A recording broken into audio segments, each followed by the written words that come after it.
Welcome to my channel. My name is Kinga, and in this video I want to give you all the important lessons I have learned this year.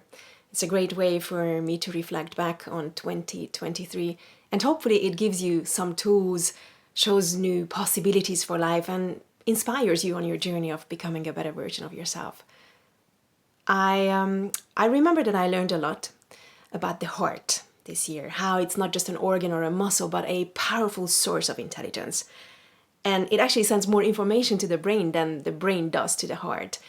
And I learned that the heart's electrical field is about 60 times greater in amplitude than the electrical activity generated by the brain. So the heart is the most powerful source of electromagnetic energy in the human body. How fascinating that is. And I learned that shifting into a state of heart coherence can help you feel more in sync with yourself and the entire planet. And how interesting it is that the primary magnetic field resonance of the Earth is 0.1 hertz, which is exactly the same frequency as the human heart rhythm when we are in a heart coherent state. If you want to know more about heart coherence, what it is, how to achieve it, check out my video on heart coherence, which I published in April. Link below.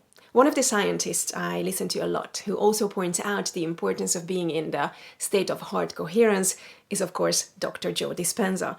I went to his progressive workshop in Warsaw this past February, and I made 2 videos on that. If you haven't seen them, go check them out. Links below. I remember him showing us heart rhythm patterns of the people that they monitored during and after meditating, and how obvious it was when they were in a coherent state, because their heart rhythm pattern became more ordered. And that is the state where you can manifest your desires more effortlessly. A coherent state is basically a reflection of positive emotions such as appreciation, love, joy, gratitude. And I have learned a lot about the power of gratitude this year and how it can actually help you manifest anything, especially money. Here are 2 videos I made on gratitude that I highly recommend for you to watch. Links below. And I didn't only attend a weekend workshop with Dr. Joe this year, but I also attended one with Esther or Abraham Hicks in Amsterdam in May. Abraham reminded us that love vibrationally is the same as appreciation. It means focusing on something desired without resistance. And being in love puts you into a chronic state of allowing. And when you think you're in love with someone, you're just using them as an excuse to tune into who you truly are. It's alignment with your inner being.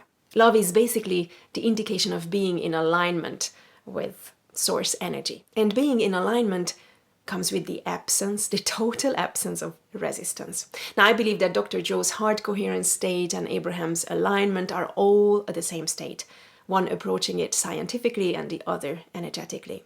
For more Abraham Hicks truth bombs, everything they said during this workshop in Amsterdam that I took a note of, visit this video. Link below. Now, Abraham also said something that you probably heard me say many times on this channel this year is, most of the times the issue or the difficulties we experience is not with manifesting, but with allowing, the letting in part. Because Source is constantly providing us with our desires, but when we are not in true alignment, when we are in judgment or we are in fear of something, we have our energetic walls up. And walls meant to keep everything out. Something I learned from Access Consciousness this year is energetic walls are not selective. Once they are up, they keep everything out. The good, the bad, the wanted, the unwanted. Because these walls create energetic blockages and they hinder the flow of energy. So if you want to allow things to come to you, you have to be completely allowing, accepting anything and everything with your walls down. More on the art of allowing and how to do it, watch these powerful videos of mine. Links below. And if we talked about judgment and fear that create walls, I must mention another important lesson I learned this year. It's the fact that just because I fear something or I am scared of something, it doesn't make it real. Just because I feel a certain way about something, it doesn't mean that it is real. My feelings are just chemical reactions in my body because because of my perception of the things happening or what I assume to be real. But my perception of what is or what may be is influenced by my beliefs, experience, trauma, fear, anxiety, whatever. So my emotions are real, but they do not have to be reality. In fact, most of the time I notice that I personally project my fear into things people say or do. But it's probably not just me. I learned that we all have perceptual filters through which we look at the world.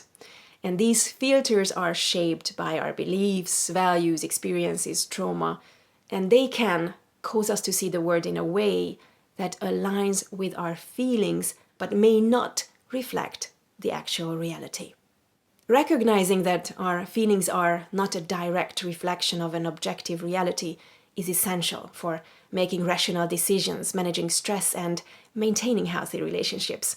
Learning this lesson and being able to recognize, or at least assume that I may be projecting when things feel very off or painful, has actually saved my relationship.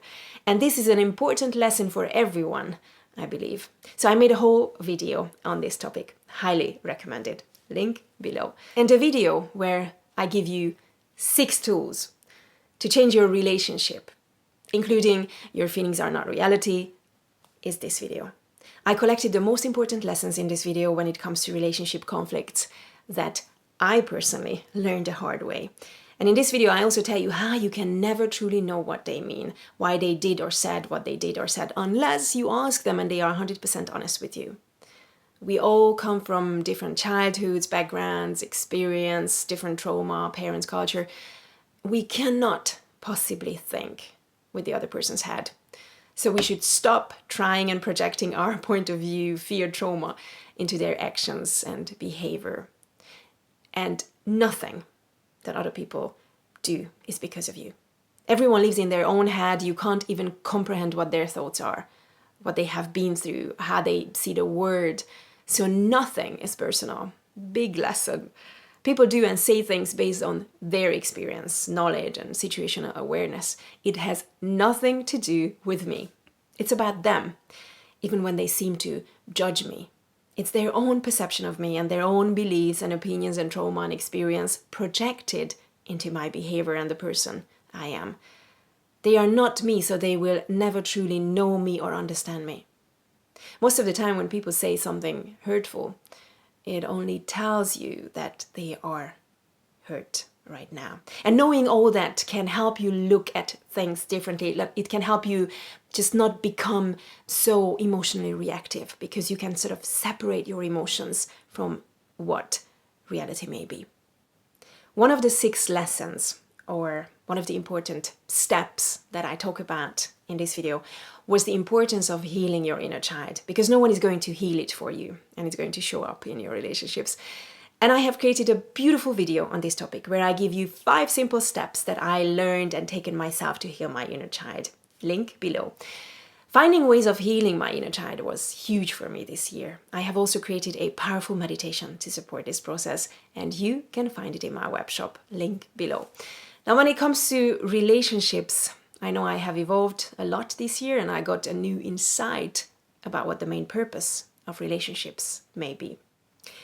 It is to encourage, inspire, challenge, and help each other become the best version of ourselves. This is something my boyfriend has been saying from day one, and what I learned from others. It was also written in a book that I just started reading, The 7 Layers of Intimacy, which I highly recommend. That book also says that our life, our partner, our relationship is not a problem to be solved, fixed, or understood. They are mysteries to be accepted, encouraged, experienced, and enjoyed. And now, what else did I learn? Oh, I learned that I can do more than what I thought I could. And I still probably haven't even scratched the surface of what I can truly do, what I'm capable of doing. I have challenged myself a lot this year, physically and emotionally, and I have also surprised myself. I learned that I may be the person with the smallest comfort zone, but I can extend it and still feel safe. I talk more about this in this video, where I tell you about my experience with cold exposure, cold plunge, and how it has the power to transform your brain and personality. Now, cold plunge has been a huge catalyst for me on my journey of becoming a better version of myself, restructuring my brain and how I respond to triggers. It has also helped me big time with my depression and anxiety. Link below. What else did I learn this year? I learned that sometimes a 5-minute meditation can be more powerful than a 15 minutes one. And I'm actually surprised that I actually say this, because I always said that a meditation needs to be at least 10 minutes long, but ideally 15, until one of my clients asked me to create 5 minutes long manifesting meditations for their app. And I then started using them out of curiosity, and I understood the true power in them. If you want to find out more about the true power of the 5-minute manifesting and how it can change your reality, watch this video, link below. I also learned that one simple question can change your whole reality. I'm not going to say more about this because then this video would get too long. But if you are curious, I recommend these videos. And actually one of these videos is for and about relationships. And I have certainly learned that if I don't like my relationship with a person, I don't have to end it. I can always create a new relationship with the same person. So just because I feel like I don't want it anymore, it is not the person I have to say no to. I can just say no to how that relationship currently is manifesting. And questions do have the power to change your reality, including your relationship with others. And if you think it is too late because you cannot love them anymore, or you cannot access any positive emotions in you towards them anymore for whatever reason, whatever they did or said, you definitely must watch this video of mine. Tried and tested, it works. Link below. Okay, so I think I have learned a lot this year, and I hope you have also learned many important lessons this year. Hopefully not the hard way. I hope I inspired you at times. I hope I was able to teach you new things or just open your eyes to new possibilities. And I hope we stay in touch. Don't forget to like this video, share, subscribe, because it costs you nothing, but it helps me grow this channel and reach more people like you. And please let me know in the comment section what type of videos, what topic you would like to watch from me on this channel in the future. Meditations, energy exercises, or me talking about things. Give me a clue, because this channel is for you, so please help me shape it. And see you next year.